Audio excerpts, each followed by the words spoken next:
Angela started her private clutter clearing journey in October 2020 and completed it in December 2022. This means she's cleared all her clutter and created the habit she needs to stay clutter-free forever. In summary, Angela has successfully cleared all the clutter from 9 rooms and areas that were completely cluttered for 17 years, namely a hallway, a kitchen, a lounge room, a dining room, 3 bedrooms, an attic, and a garage. Her email inbox is now below 100 read and unread emails. 74% of all the clutter she categorised and sorted came off her clutter conveyor belt. She has given over 31 black sacks of donations to her local charity shop. She's had 12 trees planted in her name to represent the Paperwork Reward Challenge because she shredded over 60 black sacks of paperwork clutter.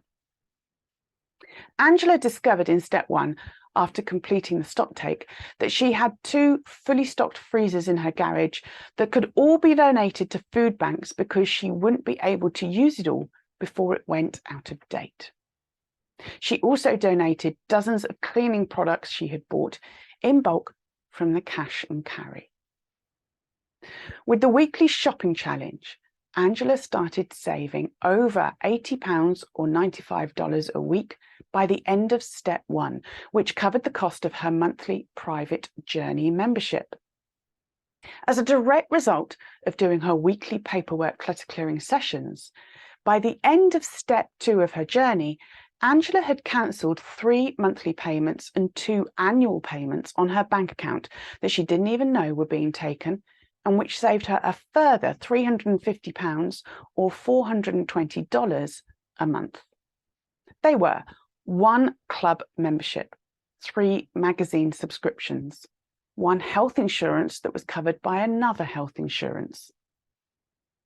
Angela took longer to complete step 1 of her journey than she took to complete step 7.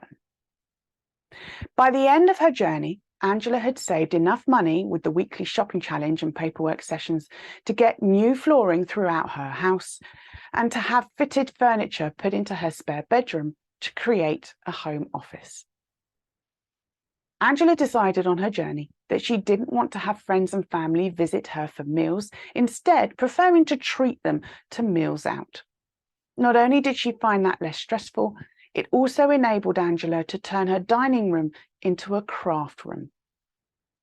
One wall has her craft supplies neatly organised, and where a dining table once stood, she now has a large craft table and workbench. She has a rocking chair by the patio windows so she can look out over her garden when she does her knitting while listening to an audiobook. Angela started her private journey in October 2020. As Angela explains, I decided to start my journey after looking for help during the first lockdown of the pandemic. Like many, I hated being confined to my cluttered home.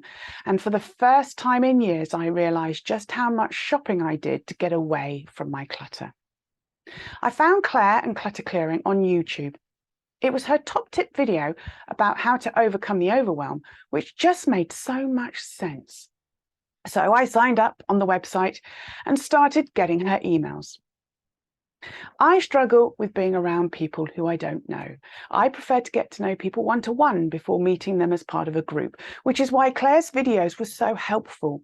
She's so open about her experience, which isn't something other experts can do because they haven't actually struggled with clutter like Clare has. When the second lockdown came, I realised I needed to face my fear and start my 7-step journey to give me a positive focus for my mind and my time. Because of my social anxiety, I chose the private journey. I didn't tell Clare, but when I started, I could only afford the private journey for 3 months. I told myself I'd try it, and if it didn't work, I could either give up or I could switch to the group or DIY journey.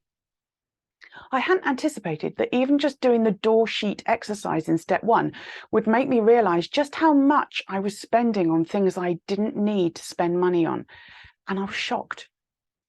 Doing the shopping challenge exercise made me feel so guilty for having stockpiled so much stuff that I didn't need and hadn't used. I confess I was guilty of being a toilet roll hoarder during the first lockdown. So when I did the usage exercise, I discovered I had enough toilet rolls to last me for years. They all went to a local food bank.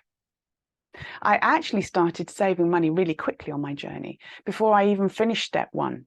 Once I started to notice the money I was saving, I made a commitment to myself not to buy any new clothes other than underwear while I was on my journey, which has saved me a fortune. I had so many clothes.